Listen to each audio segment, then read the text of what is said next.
할렐루야, 한빛교구 박진아 집사입니다.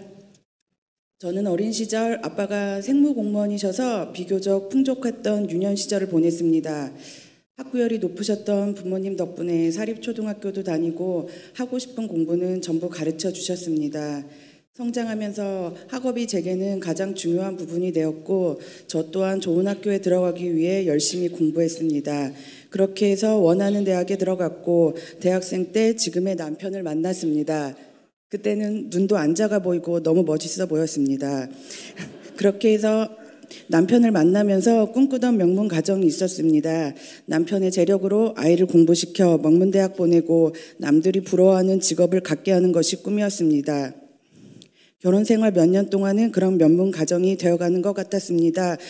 돈 잘 벌고 나만 사랑해주는 남편, 착하게 말 잘 듣는 딸아이, 그럴수록 저는 점점 더 교만해져만 갔습니다. 가정에서는 제 말이 곧 법이었고 사회에서는 친한 친구들도 마음에 들지 않으면 연락을 끊어버리기 일쑤며 운전 중 마음에 들지 않는 차가 있으면 손으로 하는 욕은 기본이고 달리는 버스 앞을 막고 소리치고 욕하고 세상에 제 위에 사람이 없는 사람처럼 너무도 무례하고 교만한 사람이었습니다. 그러나 어느 날부터 남편의 사업이 점점 어려워지더니 결국 그 사업을 접게 되고 형편이 어려워져 서울에서 이곳 파주까지 오게 되었습니다. 그때는 정말 죽고 싶다는 생각뿐이었습니다. 아이의 교육을 위해서는 성공해서 강남으로 가고 싶었는데 오히려 파주 시골로 오게 되었으니 남편이 너무나도 믿고 원망스러웠습니다. 매일같이 싸우며 좀 더 망하면 38선도 뚫고 들어가겠다며 싸워댔습니다. 죽고 싶다는 생각만 하고 있을 때쯤 엄마가 딸아이를 데리고 집 앞 산마교회에 다녀오셨습니다. 목사님 말씀이 너무 좋으시다며 너도 나가보라고 권하여 죽는 것보다는 낫겠다 싶어 교회를 나오게 되었습니다. 처음 교회에 와서 보니 담임 목사님이라는 분은 인물과 풍채는 좋으신데 자꾸 전도하라는 찬양을 목청껏 부르시고 성도들과 큰 목소리로 기도하는 그 모습은 마치 사이비 교주와 그의 성도들을 연상시켰습니다.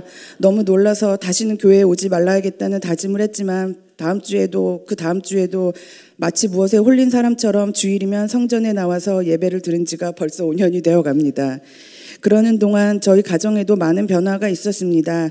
믿지 않던 남편도 모세오경 훈련을 통하여 변화되어 일꾼이 되었고 딸 채이는 부끄러움이 많아 엄마 치마 뒤에 숨어 있기가 바빴는데 지금은 아동부에서 밝고 당당한 아이로 찬양을 열심히 하는 아이로 변화되었습니다.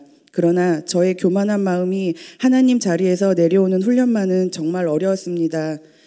저는 제 주위에 제 판단, 기준, 상식에 맞지 않는 행동을 하는 사람이 있으면 바른말 해가며 쏘아붙여야 되는데 정반대로 목사님의 모세오경 훈련의 목적과 설교 말씀은 남을 판단, 정죄하지 말고 남의 허물을 덮는 사람, 즉 하나님 자리에서 내려오라는 말씀뿐이셨습니다.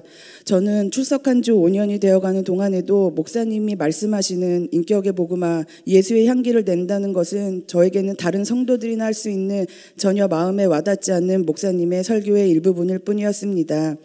제가 생각하던 신앙생활은 조용히 주일 예배 드리고 남에게 피해주지 않는 삶을 사는 것쯤으로 생각했습니다.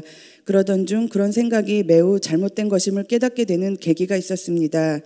얼마 전 한 집사님과의 대화 중에 저희 앞집 할머니 댁에 어려움이 있어 교회에 나오고 싶어 승복음 교회를 찾고 있던 중 그 집사님 생각이 나셔서 연락이 왔다며 곧 교회에 오실 것 같다는 연락이었습니다. 그 집사님과는 일 때문에 잠시 만났던 사이임에도 불구하고 앞집에 있는 저보다 그분을 찾으셨다는 것은 평소 저의 말과 행동이 어떠했는지 스스로 짐작할 수 있었습니다. 하나님의 자녀임에도 불구하고 너무도 교만한 저의 삶의 방식에 대해 진심으로 회개하고 다시는 그런 일이 없도록 해야겠다고 마음을 먹었습니다. 그렇게 반성하고 있던 중에 저희 윗집에 과일을 갖다 주고 싶은 마음이 들기 시작했습니다. 윗집과는 층간소음 문제로 오랫동안 갈등을 겪고 있던 중이었고 제 마음에는 이보다 더한 원수가 없었습니다. 평소 어르신들의 걸음걸이에서 오는 쿵쾅거림, 새벽부터 일어나 베란다 물 쓰는 소리, 주말이면 식구들대로 찾아와 떠들고 아이들이 뛰노는 소음은 저를 너무도 힘들게 했습니다. 위층은 그야말로 저의 원수였습니다. 모세오경 훈련을 받으면서 원수 사랑을 해야 되는데 참으로 괴로웠습니다. 그런 집에 과일을 갖다 주고 싶다는 생각이 들었던 순간 윗집에 올라가서 한바탕 욕을 하고 싸우고 내려와도 시원찮을 판에 과일이라니 드디어 미쳐가는구나. 이게 다 목사님 설교를 너무 들어서 세뇌가 되어가는 거야. 세뇌가 무섭긴 무섭구나. 별의별 생각이 다 들고 제 자신이 너무나 우스웠습니다. 그 마음이 들기를 몇 차례였지만 무시하고 잊고 지내던 어느 날 드디어 일이 벌어졌습니다. 윗집에서 여러 명의 식구들이 찾아와 저녁 내내 술에 취해 떠들고 아이들은 이방저방 뛰어다니고 문은 쿵쾅거리고 열고 닫고 12시가 넘어서까지 떠드는 바람에 우리 식구는 잠을 잘 수가 없었고 화가 머리 끝까지 치밀어 올랐습니다.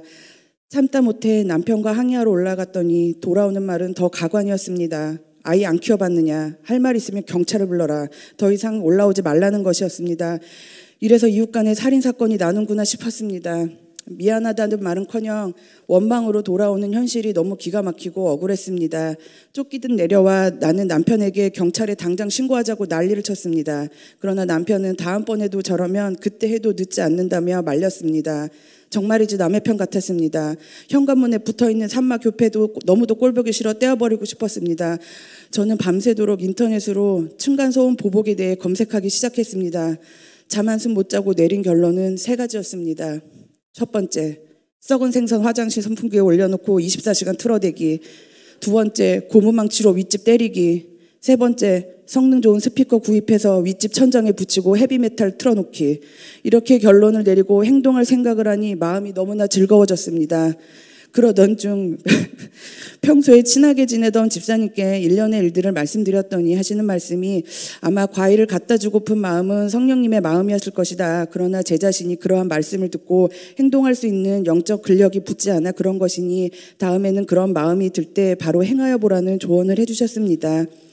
그 말을 듣고 그래 그때에는 성령님의 음성을 따르리라. 그러나 지금은 아니다.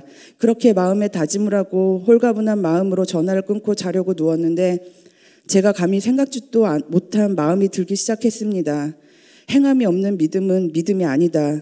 순간 제 머릿속은 너무나도 복잡해졌습니다. 내가 하고 싶은 행동은 철저하게 복수하는 것이었는데 성령님이 주시는 생각은 과일을 갖다 줌으로써 원수를 사랑하라는 것이었습니다. 너무도 힘들고 복잡하고 괴로웠지만 순종해 보기로 결심했습니다.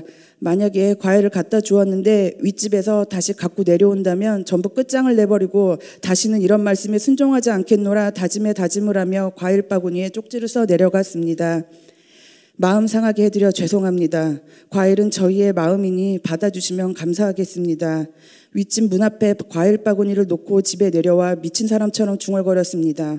하나님이 시켜서 했으니 다 알아서 하세요. 그 다음 날이었습니다. 현관문을 나서는데 큰 상자가 문 앞에 놓여 있었습니다. 배추며 온갖 농산물들이 상자 안에 있고 쪽지가 있었습니다. 저희가 먼저 사과했어야 하는데 죄송하다며 앞으로는 조심하겠다는 메시지가 적혀 있었습니다. 할렐루야. 그 쪽지를 보는 순간 제 자신이 너무 부끄러웠고 선하신 하나님을 느낄 수 있었습니다. 제가 할 수 있는 것은 복수를 생각하는 것이었고 하나님께서는 이웃 간의 사랑과 화해를 원하셨습니다. 이사야 55장 8절 이는 내 생각이 너희의 생각과 다르며 내 길은 너희의 길과 다름이니라. 여호와의 말씀이니라. 이는 하늘이 땅보다 높음 같이 내 길은 너희의 길보다 높으며 내 생각은 너희의 생각보다 높음이니라. 아멘. 이 사건을 통해 나의 생각과 하나님의 생각의 차이가 하늘만큼 땅만큼의 차이가 있다는 것을 알게 되었으며 제가 얼마나 미련하고 악한지에 대해 진실로 회개하였습니다. 그 일이 있은 지 며칠이 지났습니다. 윗집의 소음은 크게 달라지지 않았지만 저의 마음가짐이 많이 바뀌어져서 이제는 그 소리가 그렇게 시끄럽게 들리지 않습니다. 조심하신다고 하는데 저러시는 거겠지. 이렇게 마음의 방향이 바뀌어지니 원망의 마음은 조금씩 이해하는 마음으로 천천히 하나님 자리에서 내려오는 훈련 중에 있습니다. 저는 평소 예배 시간에 집중해서 쳐다보는 것이 2가지가 있습니다. 하나는 시계이고 다른 하나는 목사님의 손끝입니다. 정시 예배 시작과 동시에 성전에 들어가고 목사님 손이 종으로 향하면 땡소리가 들리기도 전에 성전을 빠져나옵니다. 이런 날라리 성도임에도 불구하고 하나님께서는 저를 사랑하시고 저의 삶에 개입하셔서 예수의 향기를 내며 진정한 신앙생활이 무엇인지에 대해 깨닫게 하셨습니다. 너무나도 인격적이시고 사랑이 많으신 우리 멋지신 하나님을 진심으로 사랑하고 찬양합니다. 2019년 새해에는 하나님 자리에서 내려오는 훈련을 힘써 해보겠습니다. 제 삶이 예수님 자녀임이 부끄럽지 않도록 조금 더 노력해 보겠습니다. 그리고 담임 목사님께서는 저에게 10가정을 전도해 보라고 권면하셨지만 그건 너무도 자신이 없어서 5가정을 목표로 하나님 앞에 결단해 보려고 합니다. 전도 후원금도 풍성하게 드리기를 소원합니다. 마지막으로 이런 날라리 성도 사람 만들어주시느라 너무너무 고생이 많으신 우리 담임 목사님 감사합니다. 그리고 저희 교구에서 아니요 싫어요 소리를 제일 많이 하는 성도임에도 불구하고 사랑의 눈으로 지켜봐 주시는 우리 박옥자 목사님 너무나 감사합니다. 이 모든 영광 하나님께 찬양과 영광을 올려드립니다. 감사합니다.